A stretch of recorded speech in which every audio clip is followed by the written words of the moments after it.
چھوٹے چھوٹے بچے بھی بڑے بڑے خواب دیکھتے ہیں۔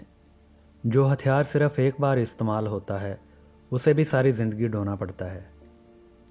جو اشعار زندگی بھر گنگنائے جاتے ہیں بیک جنبش قلم وجود میں آتے ہیں۔ بہار کا موسم ہے، ایک پہاڑی گاؤں پر موسم بہار کی ایک چڑیا منڈلا رہی ہے۔ اسے کسی ایسی جگہ کی تلاش ہے جہاں وہ کچھ دیر بیٹھ کر اطمینان کی سانس لے سکے۔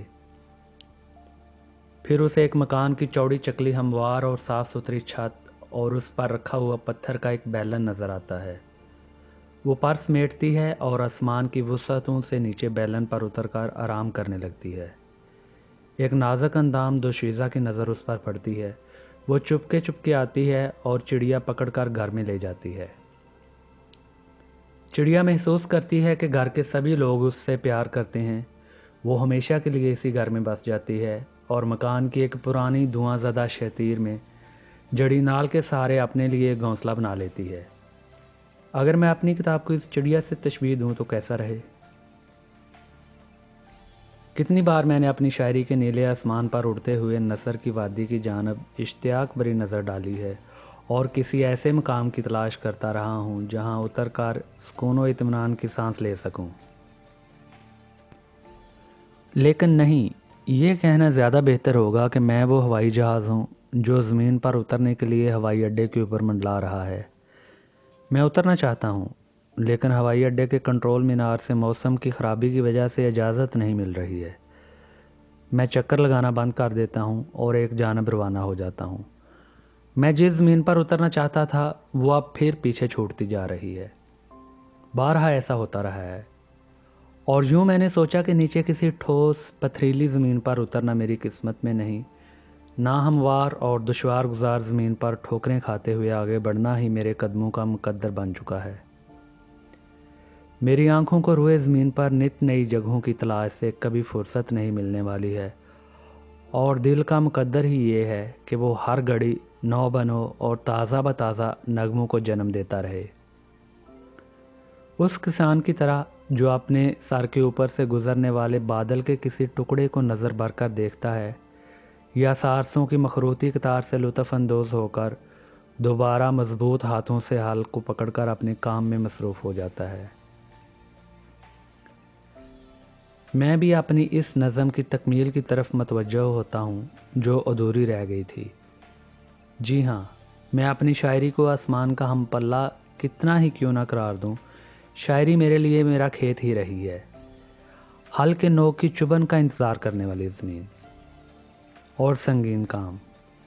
ابھی تک میں نے نثر کے میدان میں کوئی قدم نہیں اٹھایا تھا۔ ایک دن مجھے ایک خط موصول ہوا۔ لفافے میں ایک ایسے رسالے کے مدیر کا پیغام تھا جس کا میں بے حد احترام کرتا ہوں، اور مزید ترا یہ کہ خود مدیر محترم سے بھی مجھے خاصی عقیدت ہے۔ مدیر محترم نے اپنے خط کا آغاز جس جملے سے کیا تھا وہ تھا محترم رسول، اور سچ تو یہ ہے کہ یہ احترام ہمہ گیر تھا۔ خط کھولا تو اتنا بڑا تھا جیسے یہ خط نہیں بھینس کی وہ خال ہو جسے پہاڑی لوگ سوکھنے کے لیے اپنے مکان کی چھت پر پھیلا دیتے ہیں۔ جب میں خط پڑھ رہا تھا تو اس کے صفحات بھی اسی طرح چرچرا رہے تھے جیسے بھینس کی سوکھی کھال جس کو نیچے مکان میں لے جانے کے لیے لپیٹا جاتا ہے تو وہ چرچرانے لگتی ہے۔ بس کمی تھی تو کھال سے نکلنے والی تیز بو کی۔ خط میں کسی طرح کی مہک نہ تھی۔ مدیر محترم نے لکھا تھا، ہم نے یہ فیصلہ کیا ہے کہ رسالے کے آئندہ چند شماروں میں داغستان کی کامیابیوں، اچھے کاموں اور روزمرہ کے کاموں کی رپورٹ شائع کریں۔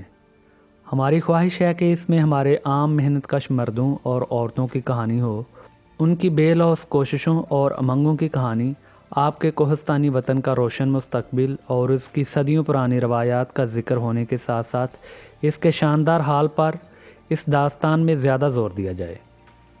ہم نے یہ بھی فیصلہ کیا ہے کہ اس موضوع پر آپ سے زیادہ بہتر کوئی دوسرا نہیں لکھ سکتا۔ اب رہی یہ بات کہ اس موضوع کو برتا کس طرح جائے، اظہار خیال کے لیے کون سی صنف اختیار کی جائے، تو اس کا فیصلہ ہم آپ پر چھوڑتے ہیں۔ مختصر افسانہ لکھیے، مضمون لکھیے، خاکے تیار کیجیے یا مختصر نوٹ۔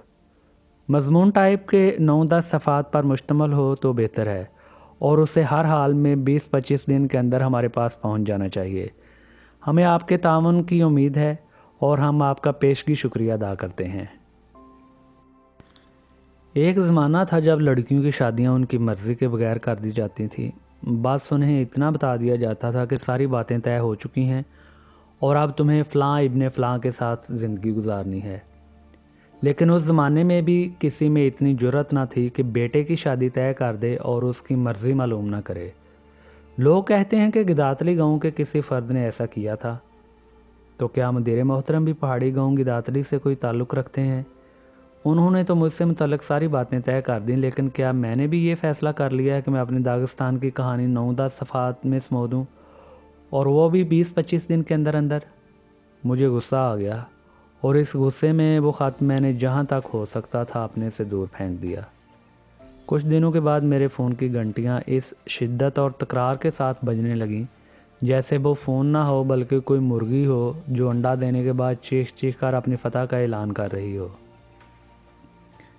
فون رسالے کے دفتر سے ہی تھا۔ ہیلو رسول، آپ کو ہمارا خط مل گیا؟ جی ہاں مل گیا۔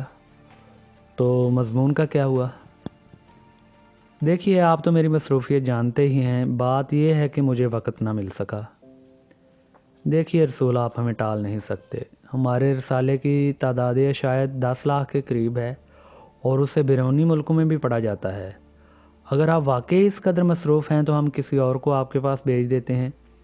آپ بس اتنا کیجئے گا کہ اسے کچھ خیالات، تفصیلات بتا دیجئے گا، باقی سارا کام وہ خود کر لے گا۔ اس کے تیار کردہ مسودے پر آپ ایک نظر ڈال لیجئے گا، جو تبدیلیاں کرنی ہو کیجئے اور پھر اپنے دستخط کر دیجئے۔ ہمارے لیے آپ کا نام ہی کافی ہے۔ جسے مہمان دیکھ کر خوشی نہ ہوتی ہو، وہ اس قابل ہے کہ اس کی ہڈی پسلی ایک کر دی جائے۔ اگر کسی کے چہرے پر مہمان کو دیکھ کر ناگواری کی کیفیت پیدا ہو جاتی ہو یا بھویں تن جاتی ہوں تو خدا کرے کہ اس کے یہاں نہ تو نیک صلاح دینے والے بزرگ باقی بچیں، نہ ان پر کان دھرنے اور عمل کرنے کے لیے خود زندہ رہ جائیں۔ ہمارے علاقے میں مہمانوں کی اتنی ہی قدر کی جاتی ہے، لیکن خدا کے لیے میرے پاس کسی سال خلوف کو مت بھیجیے۔ میں اس کی مدد کے بغیر اپنا تنبورہ کس سکتا ہوں، اپنی سراہی میں دستہ لگا سکتا ہوں۔ اگر میری پیٹھ میں کھجلی ہو رہی ہو تو مجھ سے زیادہ اچھی طرح یہ بات کون جان سکتا ہے کہ کس جگہ کھجلانے سے سکون ملے گا۔ اور پھر والسلام والکلام کے بعد یہ بات ختم ہو گئی۔ میں نے 1 ماہ کی چھٹی لی اور اپنے آبائی گاؤں صدا کی طرف چل پڑا۔ یہ ہے میرا گاؤں صدا، 70 گرم چولوں کی بستی، 70 چمنیوں سے اٹھتا ہوا دھواں کوہستانی علاقے کے صاف شفاف آسمانوں میں بکھرتا جا رہا ہے۔ کالی زمین پر سفید مکانات سر اٹھائے کھڑے ہیں۔ گاؤں کے باہر اور سفید مکانوں کے سامنے سرسبز میدان اور کھیت دور دور تک پھیلے ہوئے ہیں۔ گاؤں کے پیچھے پہاڑوں کی فصیل ہے، جس کی بوری چوٹیاں گاؤں کے عقب میں اس طرح ابری ہوئی ہیں جیسے کسی چوڑی چکلی چھت پر بچوں کا گروہ جمع ہو اور صحن میں ادا کی جانے والی شادی کا تماشا دیکھ رہا ہو۔ گاؤں پہنچتے ہی میں نے ابا کا ایک خط نکالا جو انہوں نے ماسکو کی پہلی سیر کے دوران گھر لکھا تھا۔ ابا کی تحریر و تقریر میں سنجیدگی اور مزاح کا ایک ایسا امتزاج ہوتا تھا کہ دونوں میں فرق کرنا بڑا مشکل ہو جاتا تھا۔ بہرحال ماسکو دیکھ کر وہ متحیر رہ گئے۔ انہوں نے لکھا تھا، ایسے لگتا ہے جیسے یہاں ماسکو میں کھانا پکانے کے لیے چولہے نہیں جلتے، کیونکہ نہ تو یہاں مجھے کوئی عورت گھر کی دیوار پر گوبر پاتی دکھائی دی اور نہ ہی گھروں کی چھت سے اس طرح کا دھواں اٹھتا دکھائی دیا جس کی شکل ابو طالب کی بڑی پاک ٹوپی جیسی ہوا کرتی ہے۔ مجھے یہاں وہ بیلن بھی نظر نہیں آیا جس کی مدد سے ہم لوگ اپنی چھتوں پر مٹی دباتے ہیں۔ چھتوں پر چارے کے ذخیرے بھی دکھائی نہیں دیے۔ سوال یہ ہے کہ اگر یہاں چارہ سکھایا نہیں جاتا تو مویشیوں کو کیا کھلایا جاتا ہے؟ مجھے یہاں ایک بھی ایسی عورت نظر نہیں آئی جو سر پر گھاس کا گٹا اٹھائے اپنے گھر کی طرف جا رہی ہو۔ نہ میں نے یہاں بانسری کی دھنیں سنی، نہ تنبورے کی آواز۔ ایسا لگتا ہے کہ لوگ یہاں شادیاں نہیں کرتے یا ان کو دھوم دھام سے نہیں کرتے۔ اس عجیب و غریب شہر کی سڑکوں پر میں دور دور تک ٹہلتا رہا، لیکن مجھے ایک بھی بھیڑ نظر نہیں آئی۔ سوال یہ ہے کہ ماسکو والوں کے یہاں جب کوئی مہمان آتا ہے تو وہ اس کی خاطر تواضع کے لیے کون سا جانور ذبح کرتے ہیں؟ اور اگر بھیڑ ذبح نہیں کی جاتی تو پھر وہ اپنے بے حد عزیز دوست کی خاطر کس چیز سے کرتے ہیں؟ نہیں، مجھے یہ طرز معاشرت پسند نہیں آئی۔ میں گھر واپس آنا چاہتا ہوں، اپنے گاؤں صدا کو لوٹنا چاہتا ہوں، جہاں میں اپنی بیوی سے فرمائشیں کر کے خوب لہسن ملی خنکالی پکواؤں اور اطمینان کے ساتھ سیر ہو کر کھا سکوں۔ ابا نے جب ماسکو کا موازنہ اپنے گاؤں سے کیا تو وہاں انہیں اور بھی کئی کمیاں نظر آئیں۔ ماسکو کی دیواروں پر اوپلوں کو سوکھتے نہ دیکھ کر حیرت کا اظہار یقیناً ان کی ظریفانہ طبیعت کا نتیجہ ہے، لیکن جہاں انہوں نے یہ لکھا ہے کہ وہ اپنے چھوٹے سے گاؤں کو اس عظیم شہر پر ترجیح دیتے ہیں، وہاں وہ قطعی سنجیدہ ہیں۔ انہیں اپنے گاؤں صدا سے محبت تھی اور وہ اسے روئے زمین کی تمام راجدھانیوں کے عوض بھی چھوڑنے کے لیے تیار نہ تھے۔ میرے محبوب صدا، میں اس وسیع دنیا سے لوٹ کر تیرے پاس آیا ہوں جس میں ابا کو اتنی ساری خامیاں نظر آئی تھیں۔ میں ساری دنیا میں گھوما پھرا ہوں اور بہت ساری چیزیں دیکھ کر اشش کر اٹھا ہوں۔ اپنے چاروں طرف بکھرے ہوئے حسن کی بہتات نے میری آنکھیں خیرہ کر دی ہیں، اس حد تک کہ وہ کسی ایک چیز پر جم نہ پائیں۔ ایک سے ایک شاندار منظر اور ایک سے ایک دلکش چہرے میری نگاہوں کے سامنے سے گزرے ہیں، لیکن مجھے ہر لمحہ اس بات کا یقین رہا ہے کہ کل مجھے آج سے زیادہ خوبصورت مناظر اور حسین چہرے دیکھنے کو ملیں گے، کیونکہ دنیا بہرحال لامحدود ہے۔ میں ہندوستان کے مندروں سے، مصر کے اہراموں سے، اطالوی محلوں سے معذرت خواہ ہوں، امریکہ کے شاہراہوں، پیرس کے خیابانوں، برطانیہ کے پارکوں اور سوئٹزرلینڈ کے پہاڑوں سے معافی مانگتا ہوں۔ پولینڈ، جاپان اور روم کی خوبصورت عورتوں، مجھے معاف کرنا۔ میں تم سب کی رعنائیوں سے متاثر ہوا ہوں، لیکن ایسا کبھی نہیں ہوا کہ تمہیں دیکھنے کے بعد میرے دل کی دھڑکنیں تیز ہو گئی ہوں، اور اگر تھوڑی دیر کے لیے میری نبض کی رفتار تیز ہوئی بھی ہے تو اتنی نہیں کہ میرا گلا سوکھ گیا ہو یا ایک پل کے لیے میں ہوش و حواس کھو بیٹھا ہوں۔ مگر جب میں پہاڑ کی سر بلند چوٹیوں کے درمیان بکھرے ہوئے اپنے گاؤں کے ان 70 مکانوں کو دیکھتا ہوں تو ایسا کیوں ہوتا ہے کہ میرے دل کی رفتار تیز ہو جاتی ہے، میری پسلیوں میں چبھن ہونے لگتی ہے، میری آنکھیں دھندلا سی جاتی ہیں، میرا سر چکرانے لگتا ہے جیسے مجھ پر کسی بیماری کا حملہ ہوا ہو یا میں نے اس قدر پی لی ہو کہ ہوش و حواس نے ساتھ چھوڑ دیا ہو۔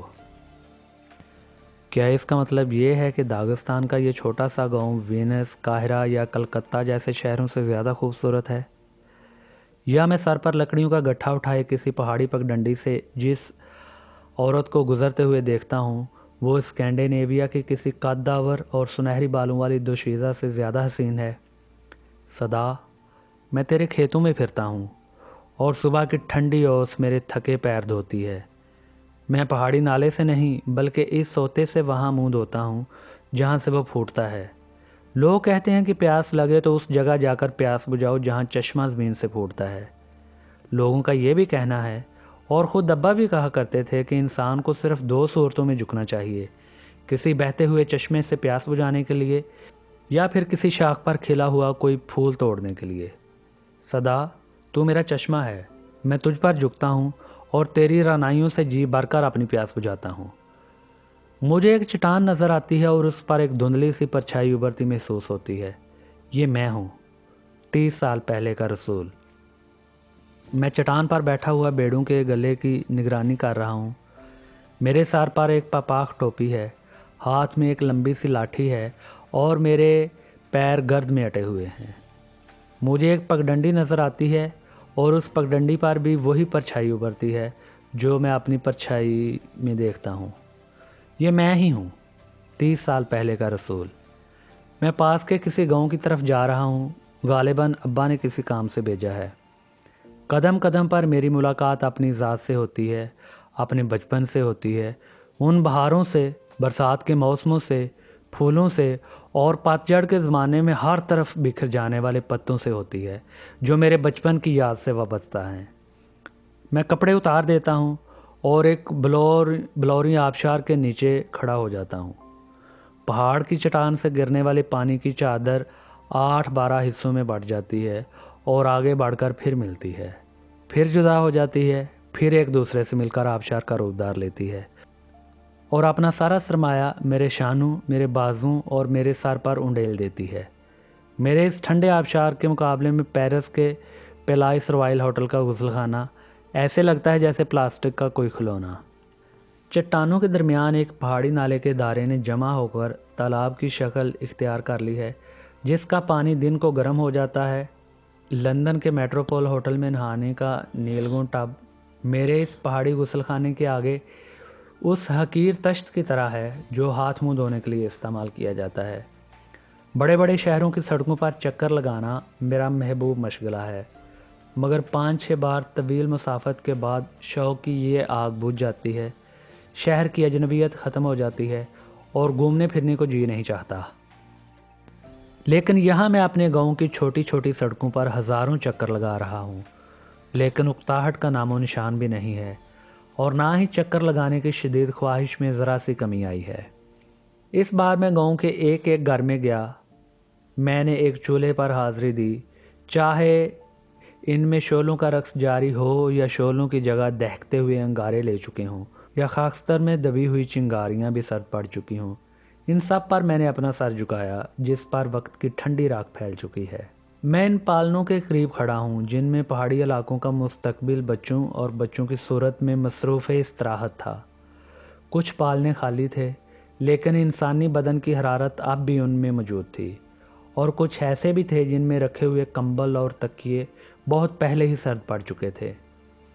جب بھی میں ان پالنوں کے پاس کھڑا ہوا، مجھے یوں لگا ہے کہ یہ میں ہوں جو ان کی آغوش میں سو رہا ہوں، اور ابھی میری زندگی کا سفر شروع نہیں ہوا ہے۔ پہاڑی پگ ڈنڈیاں، روز کی چوڑی چکلی شاہراہیں اور غیر ملکی علاقوں کی سڑکیں اور ہوائی اڈے ابھی دور دور کی باتیں ہیں۔ میں نے پالنوں پر جھک کر بچوں کو لوریاں سنائیں اور اس وقت تک سناتا رہا جب تک وہ میرے سیدھے سادے گیت سن کر سو نہ گئے۔ میں صدا کے قبرستان بھی گیا، جہاں ان پرانی قبروں کے شانہ بشانہ جن پر گھاس اگی ہوئی ہے، مجھے نئی نئی قبریں بھی دکھائی دیں جن سے ابھی تازہ کھدی مٹی کی مہک بھی دور نہیں ہوئی۔ میں ان گھروں میں بھی سر جھکائے بیٹھا رہا جہاں تجہیز و تکفین کے انتظامات ہو رہے تھے، اور شادیوں کے موقع پر ہنگامہ خیز ناچوں میں بھی شامل ہوا۔ میں نے بہت ساری ایسی کہانیاں اور داستانیں سنی جو میرے لیے قطعی نئی تھیں، بہت ساری ایسی تھیں جنہیں میں پہلے سن چکا تھا لیکن بھول بیٹھا تھا، اور اب وہ ایک بار پھر میری یاد کی اتھاہ گہرائیوں سے ابھر کر ذہن کی بالائی سطح پر آ گئی تھیں۔ جو کچھ نیا تھا وہ میں اپنی آنکھوں سے دیکھ سکتا تھا، جو کچھ پرانا تھا وہ میں نے دوسروں کی زبانی سنا، اور یادوں کے نقوش ابھر آئے، میری یادوں کے نقوش جو ایک بڑی تکلی پر لیٹے ہوئے رنگا رنگ داغوں کی طرح تھے، اور پھر میرے ذہن میں اس خوش رنگ قالین کی تصویر ابھر آئی جو ان داغوں کی مدد سے تیار کیا جا سکتا تھا۔